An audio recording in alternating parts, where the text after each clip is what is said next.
All right, welcome everyone into the studios today. Kenny Walters, you'll recognize him from the community, quite involved, and Richard Nesbitt, just the same. And with the committee, Richard, so far so good on the festival, hadn't it been? It has. It has been a wonderful year for the Black Festival Committee. Started out with a great parade. We had a wonderful turnout, and then the breakfast the next morning. Let's talk about that attendance, record attendance this year, right? It was a record attendance. The breakfast was magnificent. We had, this year, I think we had over 500 guests, and it went so smooth. Everything was done in order and in place, and we actually had a wonderful time. The speaker, Dr. Cotton, she talked about African American and its vote, and that's very important with an election coming up. She talked about that was when we could not vote. We wanted to vote, but we didn't have the opportunity to vote. Now we have the opportunity to vote, and we don't vote. So that's the Black Festival Committee's goal this year, is to try to change that. Yeah.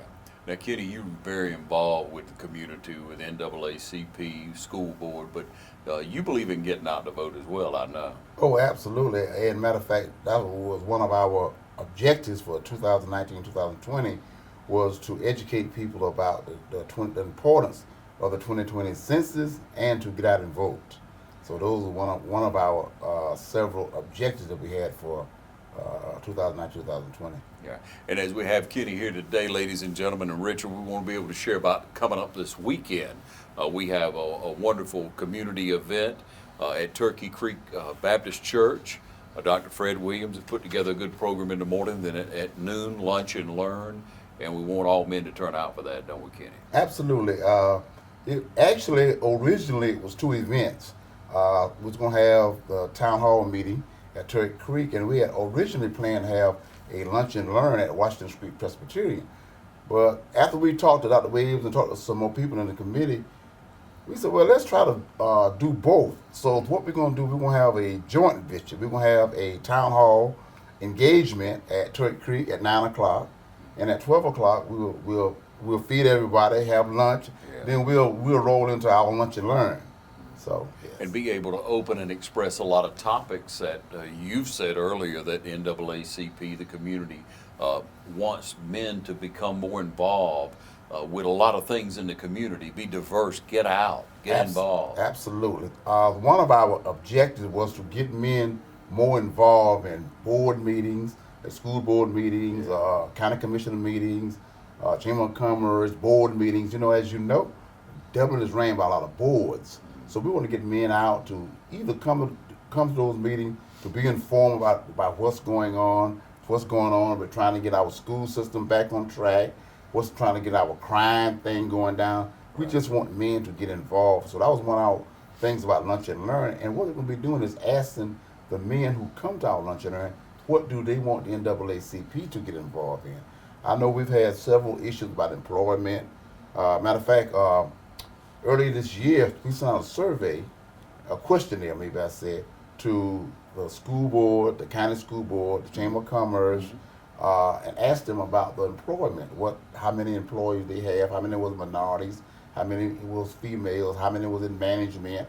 So, we just kind of get an idea of how we structure here in Dublin and what do we need to work on in Dublin as pertains to the NAACP for equal opportunity and fairness for everybody. Yeah, and we certainly want that. That's what it is all about. When we go back and we talk about that breakfast and we remember the mission, the dream of Martin Luther King and how he has helped to bring all of us up, because diversity pays off. We know that now after, 20 years, 30 years or so of working together as a people. We know that diversity pays off. And we know that the more people that become involved in things, the better things are going to go for everyone. When the people who have not are brought up to a better level of standard of living, the better everyone does. And so as we go on and we look at other things, Richard, I know you bless this new event, this new event that Kenny is involved with in Turkey Creek, and we're looking forward to covering that as well and being out and being able to share with the community. But then on the heels of that, you were at the Glitz and Glamour. I just want to pause for a minute and talk about that. Now, that was a good program. Kenny, I don't know if you saw that one, brother, but that was good. Now, Yeah, the Glitz and Glamour is a wonderful program. Matter of fact, it's one of my favorite. You know, to see those.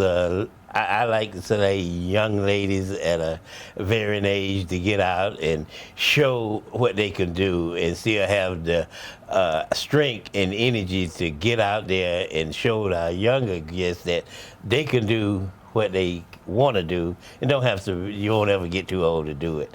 They really enjoy it, and we had up the Reverend Austin's Church in Dudley. New Vision. I appreciate them allowing us to use their church this year for that, and we had about 175 guests. yeah, the audience just looked to be really enjoyed it, encouraging to those, as you say, those young ladies. Martin and Pat Brock did an excellent job in commentating. It just had a good time.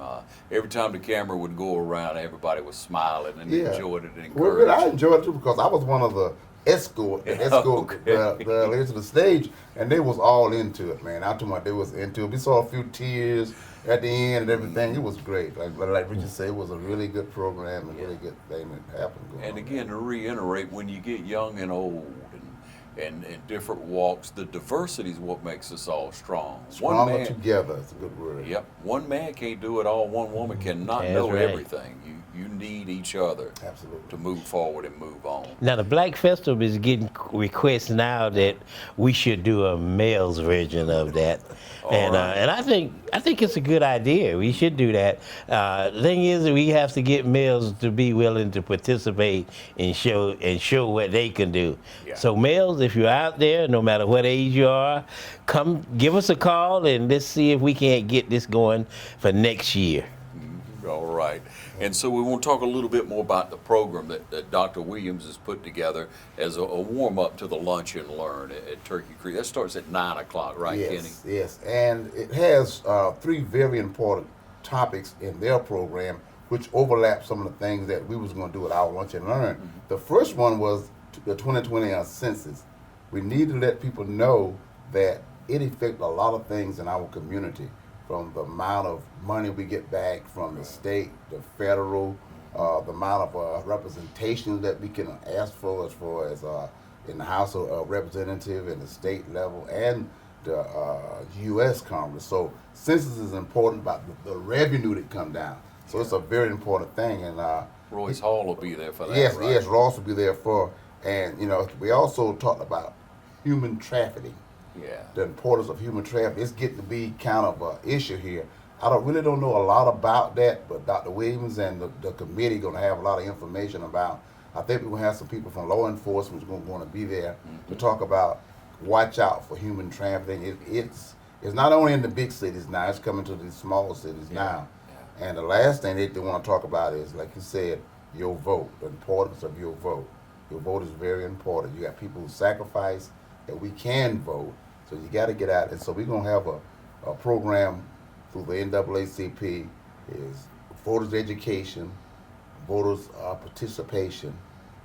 So we got to not only educate people, we got to get them registered, and we got to get them educated and help them to participate in programs. Yeah, and I just want to pause a minute on that human trafficking. Mm-hmm. A lot of people don't know what to look for, so that's going to be part of the topic, from what I understand. Very good, and like I said, you don't know about young people that may be a prey for someone who's trying to take them away. Exactly. So you need to be able to look for that. You need to train up the youth because they get pulled into that and never seen again. And so, like you say, it affects our community right here. And then, of course, going to go over with Susan Rooks the voting process and the new voting machines, from what I understand. Yes, again, I'm really not on top of that topic about that, but I know Georgia have implemented a new process about voting and voting machines and things you got to do.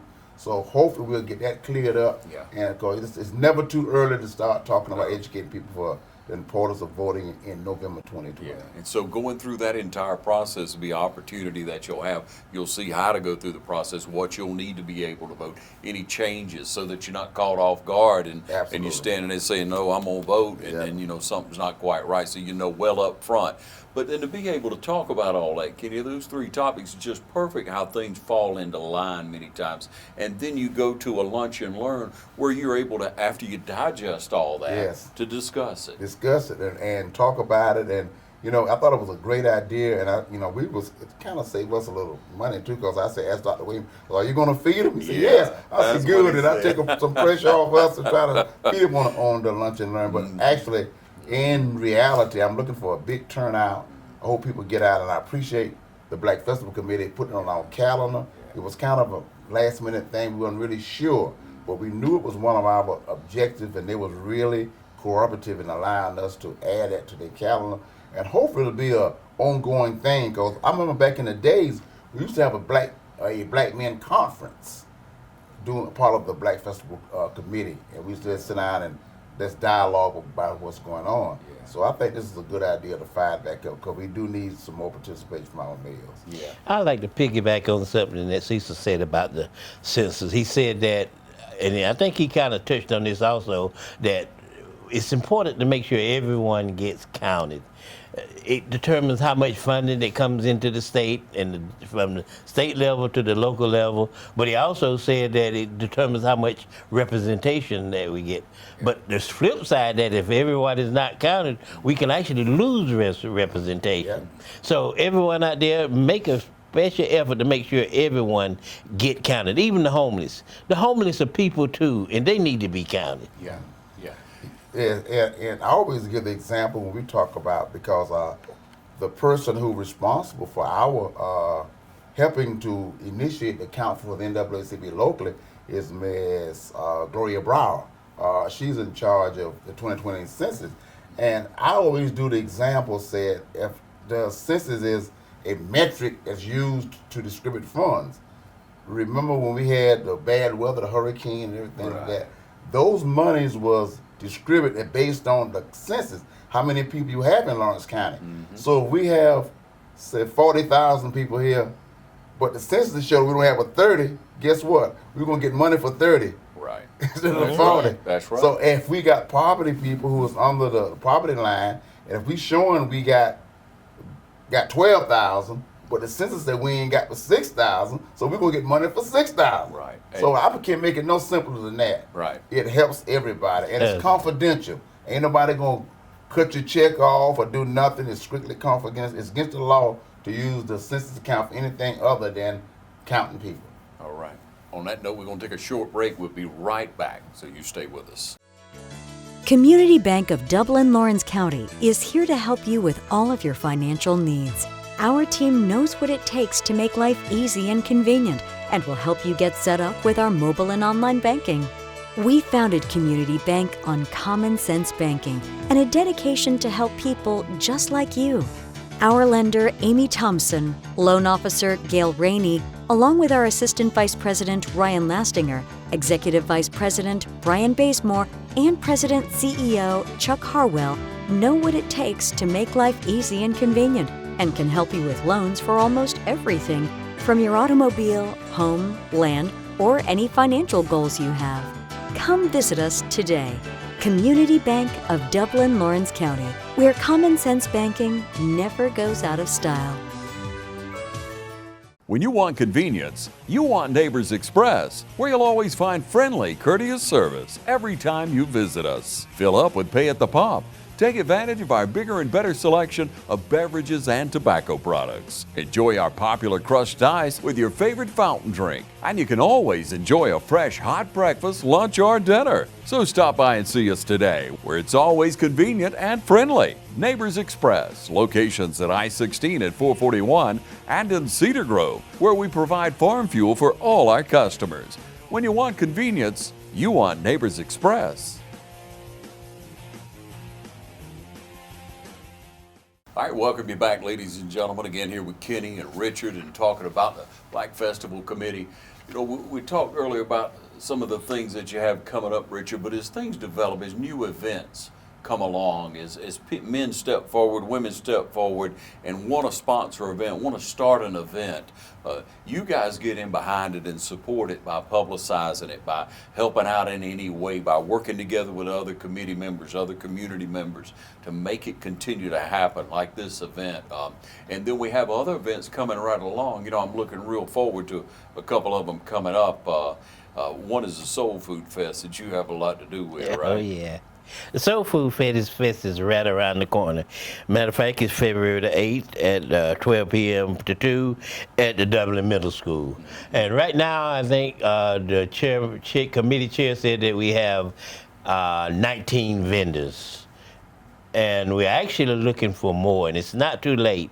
If you want to think that you can cook a good macaroni cheese, or bake the best chicken, or cook the best collard greens, give us a call and come on out there. But if you're a business and wants to advertise your product, your food and your product, and the people in Dublin might not know you there, come on out. That's a good opportunity for you to let everyone know that you're here and you're serving a good food product.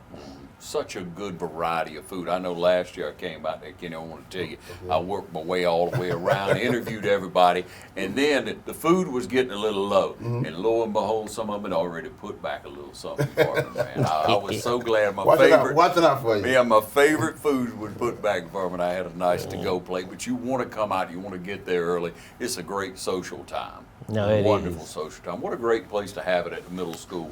That's just such a central location, big enough to handle everything. But all the different churches, the different individuals, and again, restaurants. If you know how to cook, if you want to just do some dessert, some of the desserts were real good. Now, I like to eat soul food myself. I don't consider the cake, but it's good to have that too. It now. is. But, it is. but now, whatever you can make, whatever it may be, if you cook good greens, please come on out so I can sample them. All right. There you go. All right, well, we're looking forward to that. And there's so many other things that we get to recognize, the workers in our community, the leaders in our community who put out so much before we know it, that awards banquet will be here. That award banquet is what, if you're looking at Dublin Currahara right now, I think the registration is being ran for Woman of the Year, Senior Citizen of the Year, Man of the Year, Ministerial Program Person of the Year. If you're interested, the churches or any social organization, get an entry in. We do not want a year to go by where we don't have someone that we can recognize for outstanding things that they do in the community. Yes, we look so forward to it and sharing it with everyone. Like we say, it deserves to be recognized. And you mentioned the minstrel program. Tell us about that, who the speaker is this year and when that's coming up. Oh, that's going to be February the 9th. It's going to be held at St. Paul AME Church, and the guest speaker is going to be Reverend Pascal from Calvary Hill Baptist Church in Irvington, Georgia. All right. Should be a good night. Enjoyed that last year, and we're looking forward to again this year. Now, Kenny, it's so good to be able to speak to you. I've heard your name over the years. Now, when they hit me with Cecil earlier, I didn't know who Cecil was. But you straightened me out there when you said Kenny.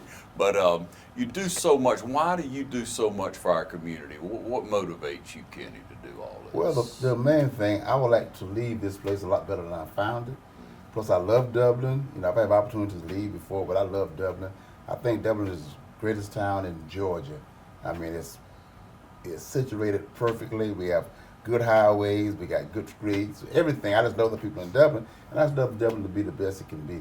And you know, before I get off of this, I like to just read our 7 objectives that we have for the NAACP. Good. As usual, the number one is memberships. We want to increase our membership.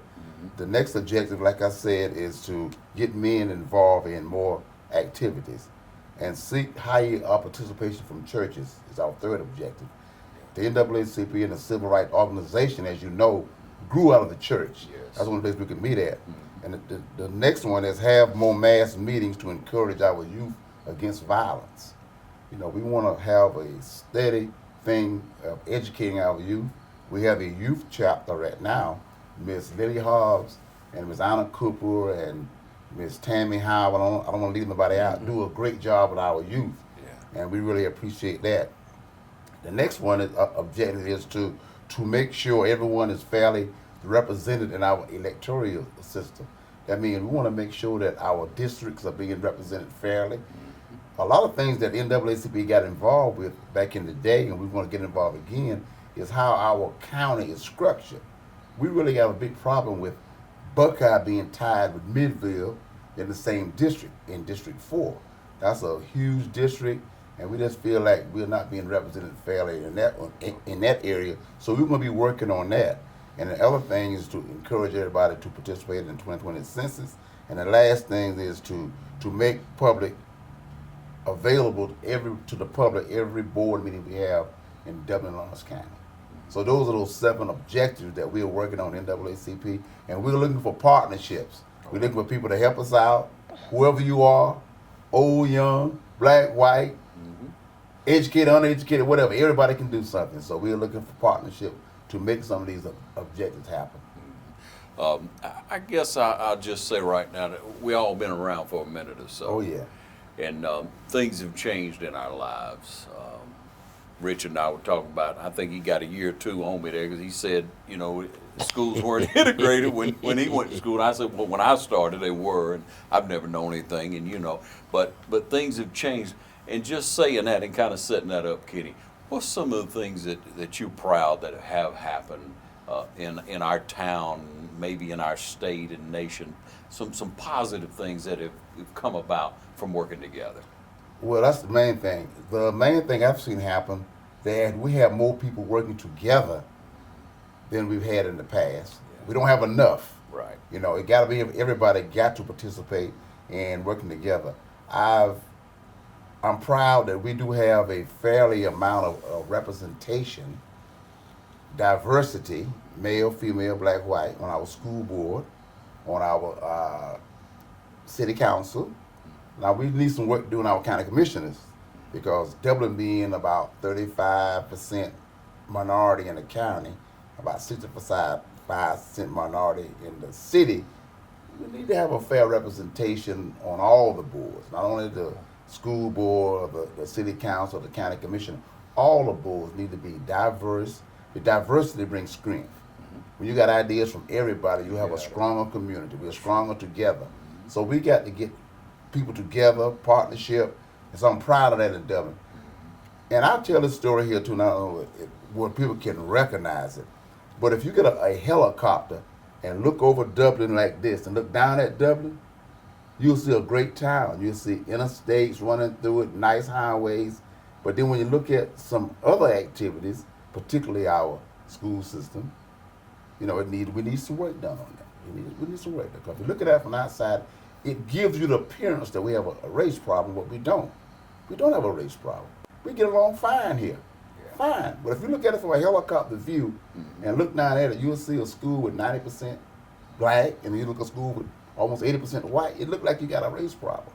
So we need to work on that and make sure all of us work together to have a great education for all our kids. Yeah. All our kids. And I'm proud of our academy, our gifted academy.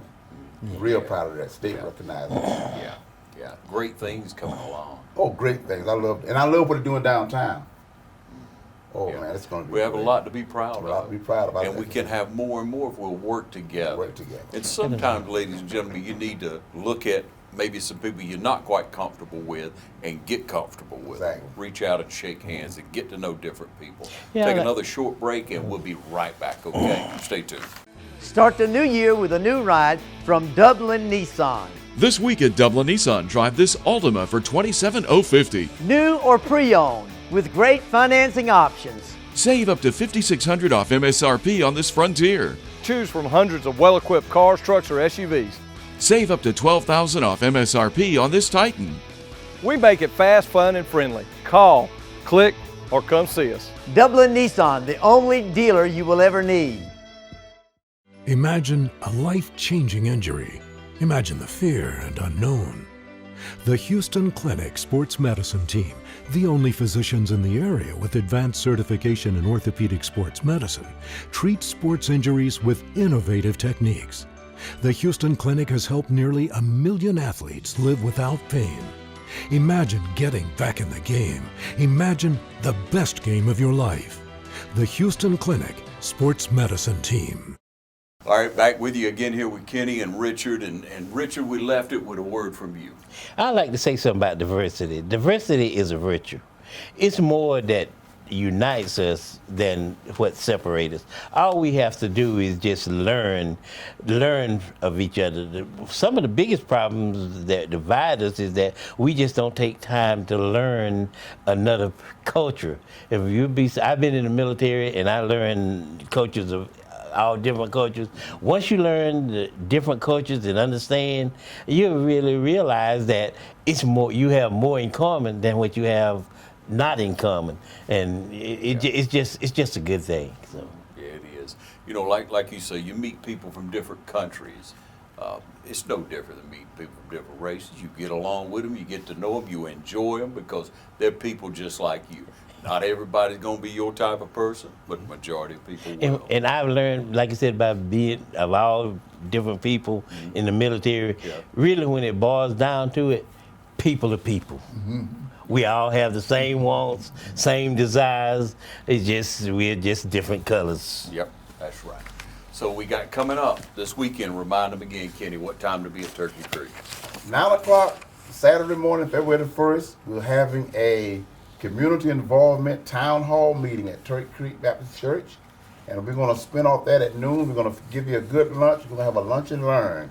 And we're going to talk about some issues and concerns that's going on in the city of Dublin to encourage people to participate in all the activities, school board, county commissioners, planning and zoning, everything. And hope to see you there. Hope we have a full house. Thank you, Kenny, so much. And then Okay. Richard. And I like to close it out to say that with the award banquet this year, the Dublin Lawrence Black Festival Committee, we're going to do something just a little different. Because our theme this year is the vote, the African America and the vote. We are going to hold it not at the middle school, but we're going to hold it at the Bose Porter Center this time, and we're gonna do it with a bang because we're concentrating on trying to get everybody out to vote. Of course, we want everybody to vote. Everybody need to vote to exercise their right to vote. But this year's speaker for this event is going to be Stacey Abrams. So we want everybody to come out. The tickets is going to be $40 per individual, and it's going to be held March the 7th at 5 p.m. Sounds like a great time. Really does. Thank you so much, Kenny Walters. Thank you so much, Richard Nesbitt. And thank you for joining us right here on TV 35.